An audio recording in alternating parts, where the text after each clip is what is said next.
Inner Quest explores various pathways through which you can connect with the infinite wisdom of the universe and apply it to personal, professional, and spiritual growth. This program, featuring accomplished practitioners, educators, and authors, is provided by Infinity Foundation, an innovative center for holistic studies and research. We invite you to share this journey with us.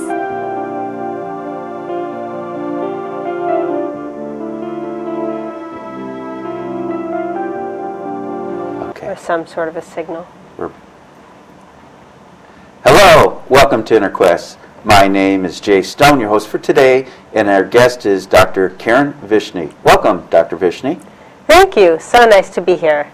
It's good to see you again. And is it all right if I call you by your first name? Well, please do, Jay. All right. A little bit about our good doctor, both physician and psychotherapist. Keren Vishny now limits her practice to Dreamwork, as well as mind-body wellness. We're going to focus on Dreamwork today. As a core of Keren's practice is the understanding that healing and growth require attention to both body and soul. Keren works with clients individually and in groups and is affiliated with the C.G. Jung Center in Evanston, Illinois, which I visited. It's a beautiful place. So why don't you tell the audience about the focus of your work?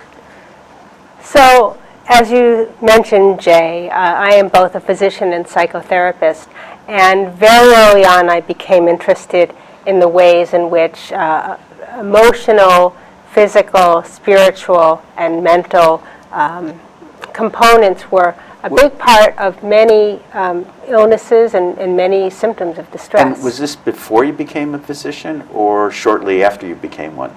Oh, that's a really good clarification. I would say as I was doing my training, as I was beginning to work with patients and hear their stories, and in particular, in my personal life, as I had my children and experienced complications of pregnancies, and then when I listened to my patients' stories when I was practicing as a physician, that became clear to me, and that became the focus because it's what drew me in. I found that a lot of symptoms, pain, and stress had their roots really in distress that wasn't being addressed by the medical system. And so where does dreams come in with the emotions and stress and illness? Okay, so the first thing is that about 80% of all of illnesses have a big component that's stress-related. But stress isn't something that's consistent among people. Stress is determined by our feelings, our past experiences, our perceptions of what's happening in our life.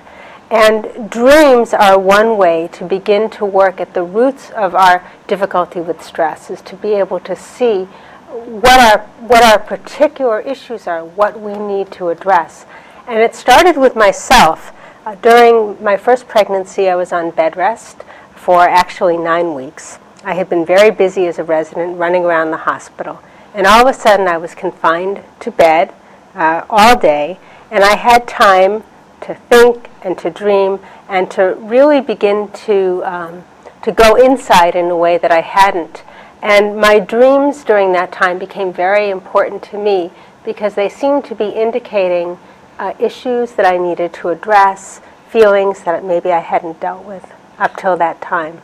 Now, are there different types of dreams, like escape dreams? Because you mentioned that dreams are a way to cope with stress, and a lot of people just want to escape. You know, they might use drugs or alcohols, but can dreams be escape mechanism?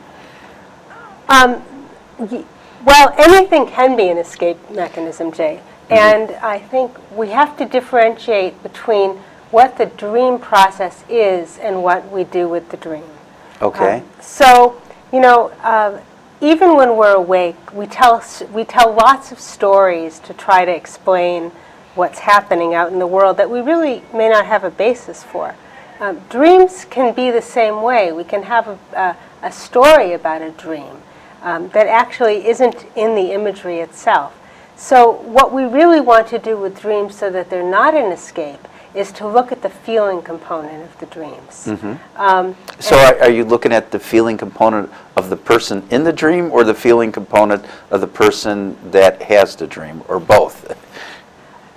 So you're talking about the relationship between the waking person's experience of the dream and the dreamer themselves? Well, somebody could be feeling fear in the dream, but go, "Oh, that'll never happen," and not feeling the experience, not feeling fear, but be aware that the person was dreaming about fear. Okay, so let me give you a couple of different scenarios, and you tell me if this is what you're talking about. Okay. So, say someone is in a dream, and they have a polar bear in their kitchen. And the person looks at the polar bear and says, "Oh, well, this polar bear isn't really bothering me." Well, then I would consider that an escape, that response of, well, it's not really bothering me. Because if we take the experience of being in the presence of a ferocious, large creature, the natural response is to evoke fear, right? So that would be an example of where we might need to look at where we might have been afraid at one point in our life and we never addressed it.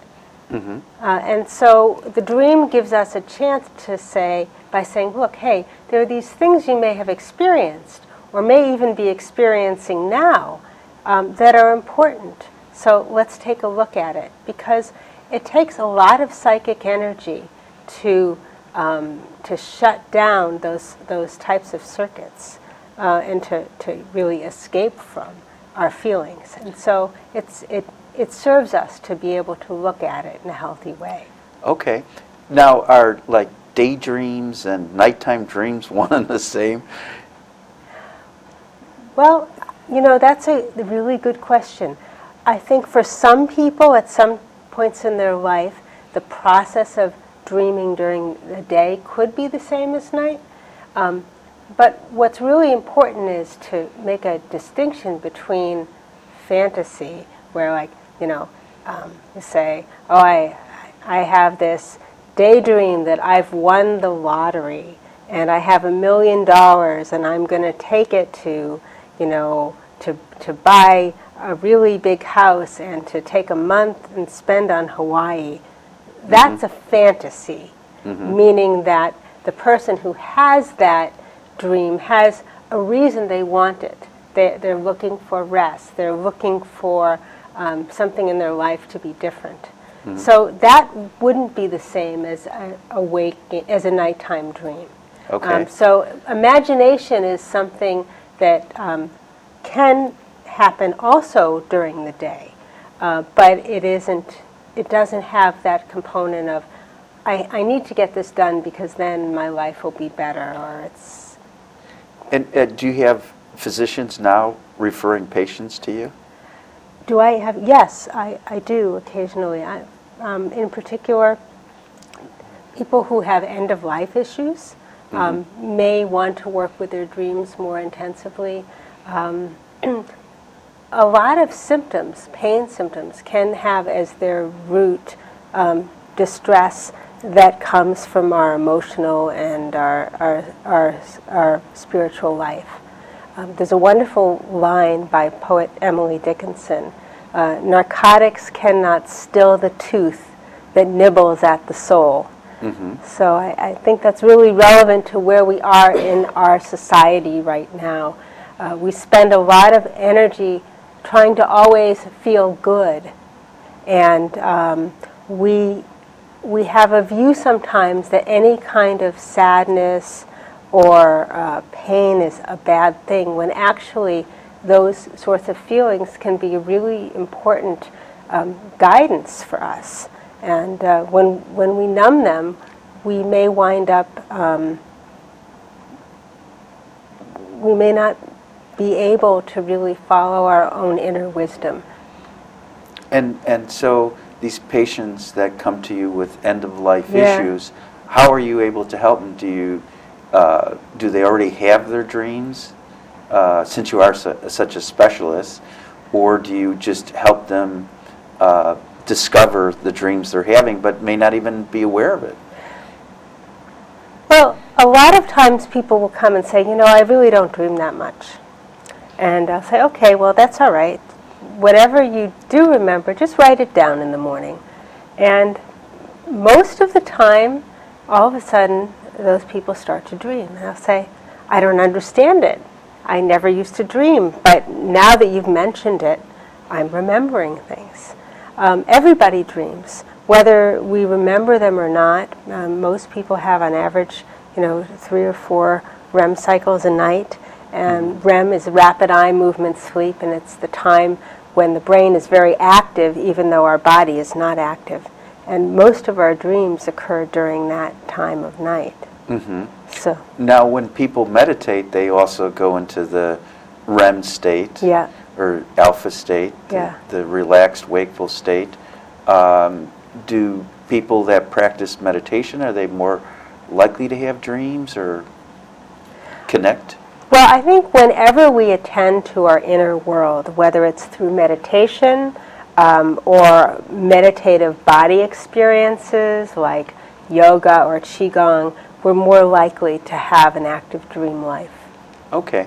So somebody comes to you, do you look at their medical history? What's the process you go through to help your patients?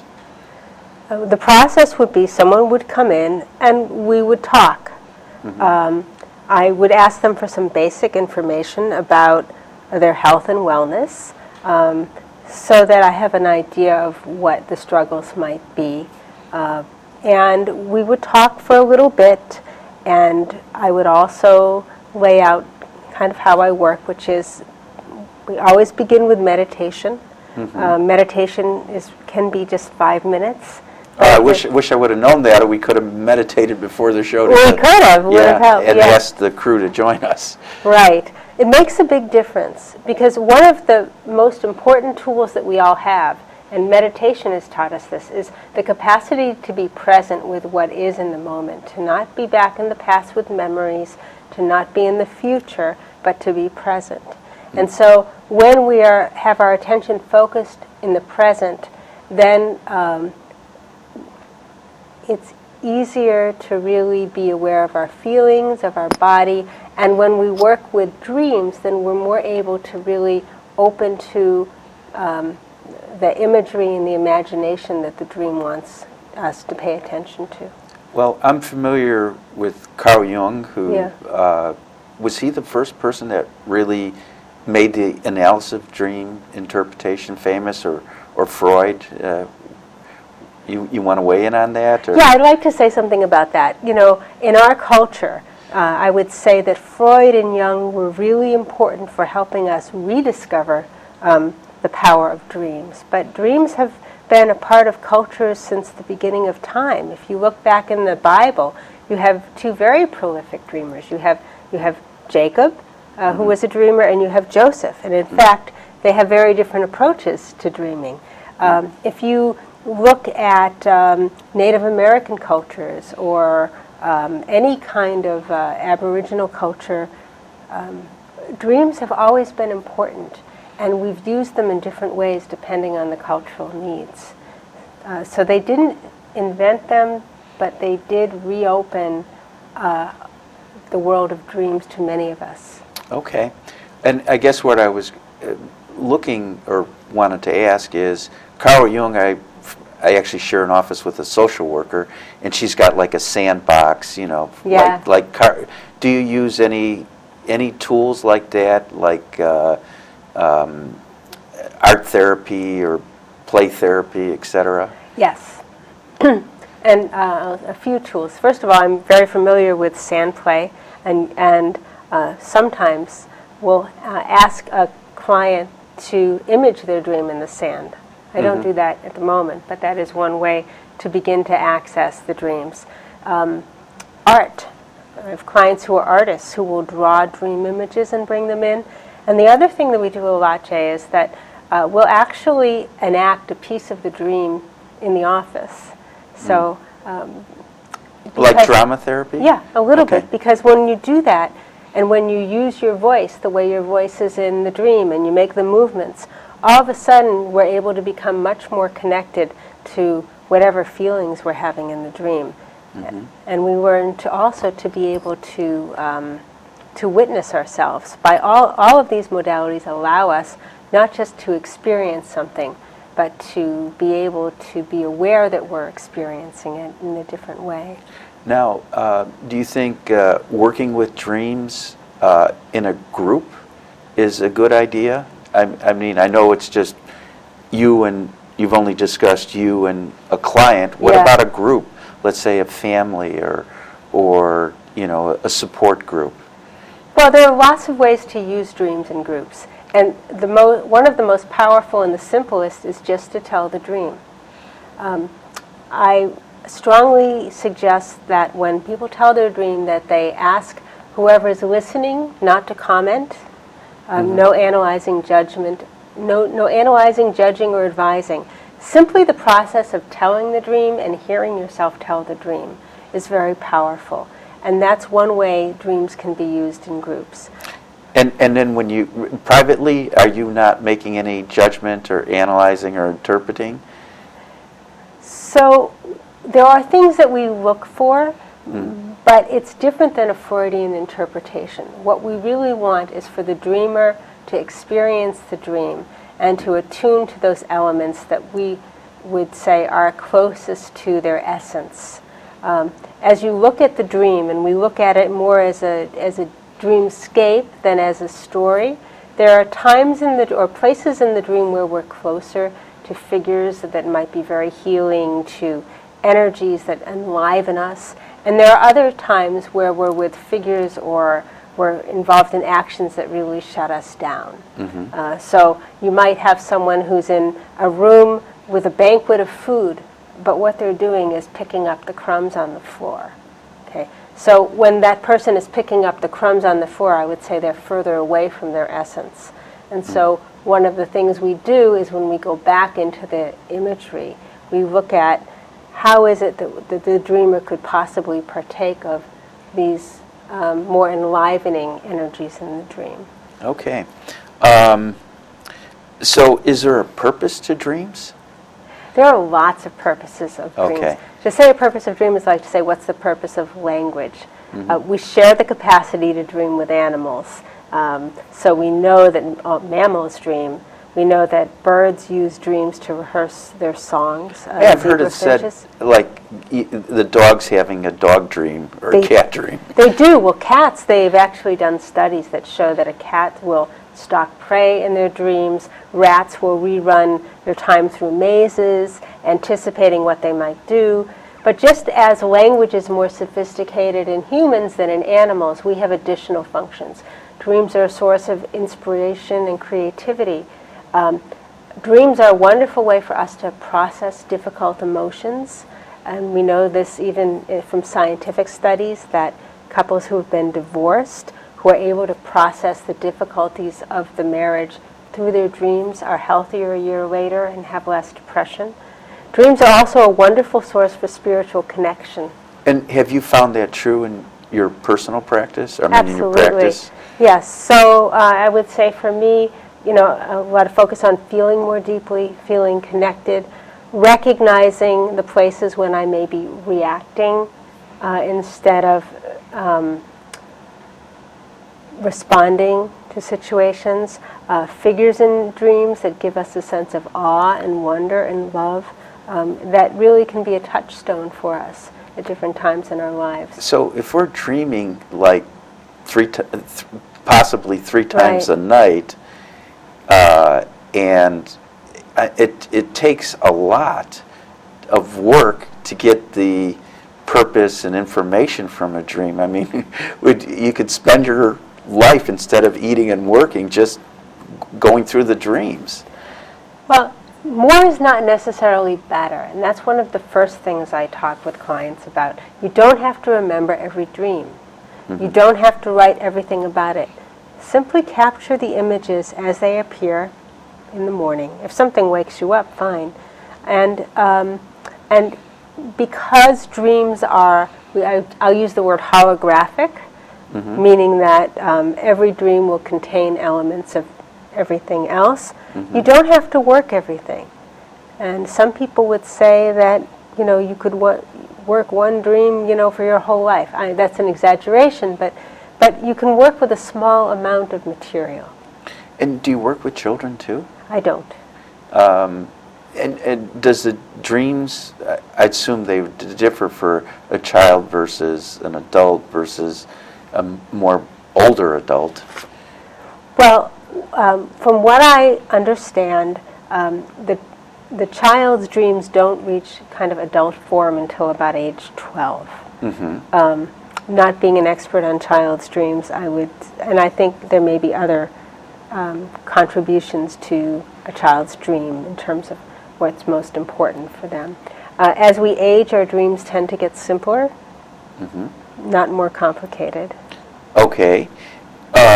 Can you give an example of a dream? So this is a common one. Okay, this would be a dream would be, I go down in the basement, I'm doing my laundry, and over in the corner I hear a squeak, and I look underneath and there's a child, and the child is dressed in rags and has snot on their face and is kind of smelly, and says,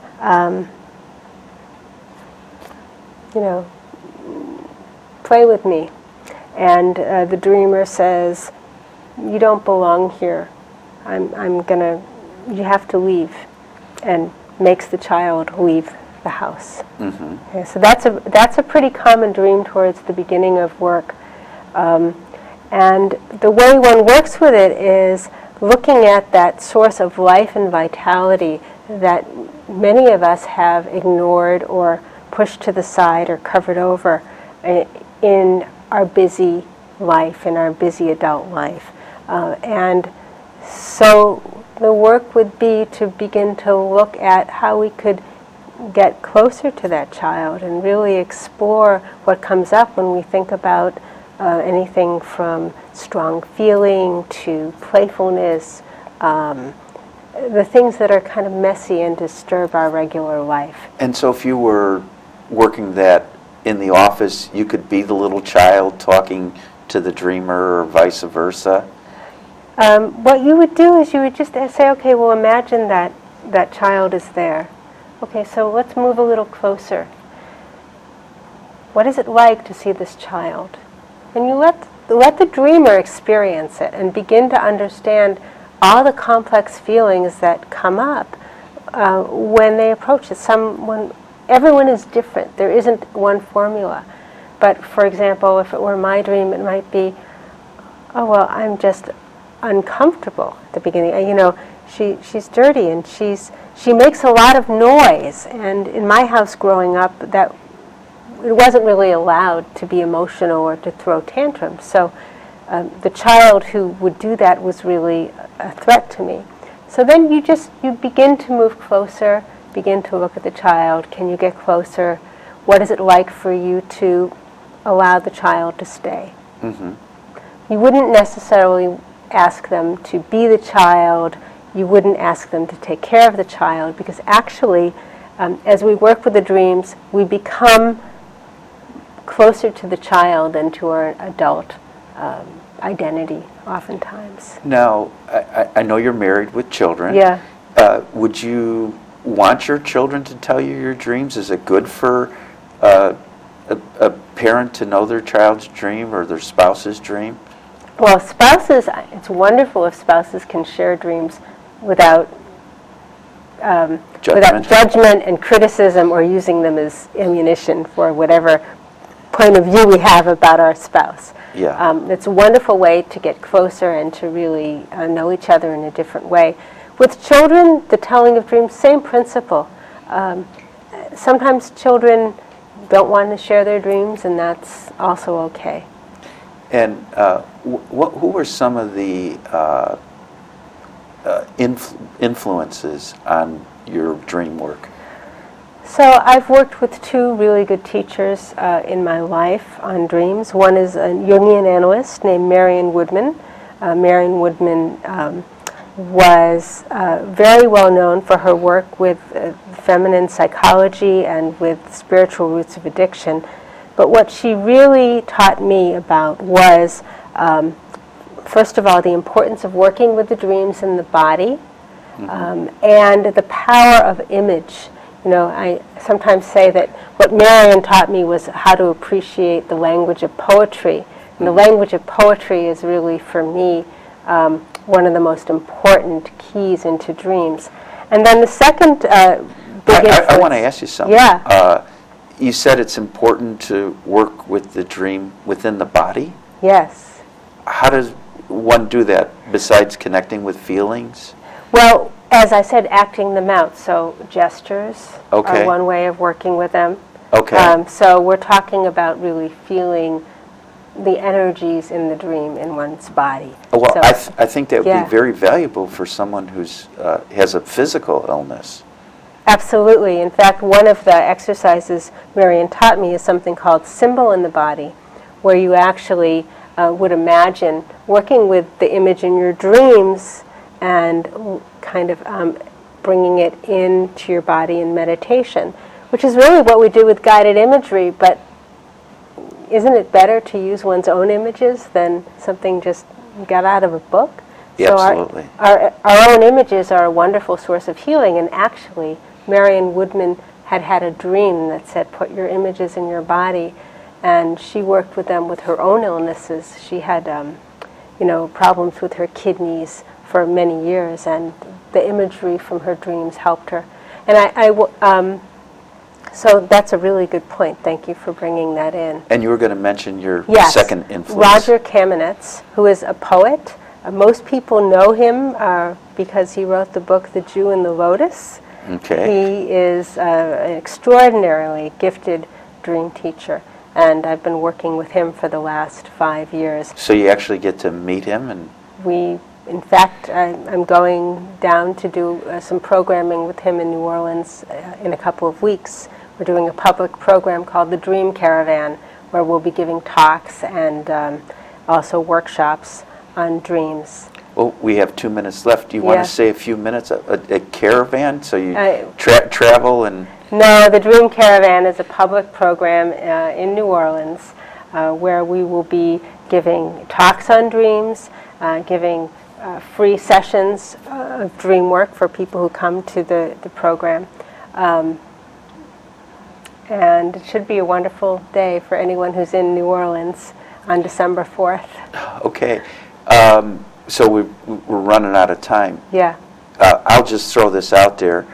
Just say what you want about dreams. I mean, Well, you're dreams are our birthright. We've forgotten the language of dreams, but it's something that we can learn that can really enrich our life and heal us physically, emotionally, and spiritually. And if you'd like to learn more, you can check out my website, which is KerenVishny.com.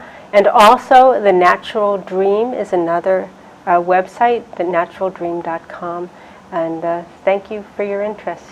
well. That's awesome. I would think that there's nothing more for personal growth and personal transformation than dreams and healing.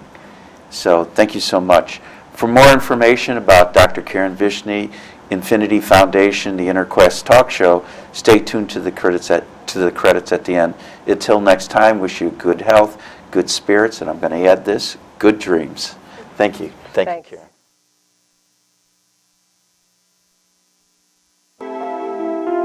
For more information about this show, our guest, Infinity Foundation, or any of our other programs, please visit our website, infinityfoundation.org, or call us at 847-831-8828.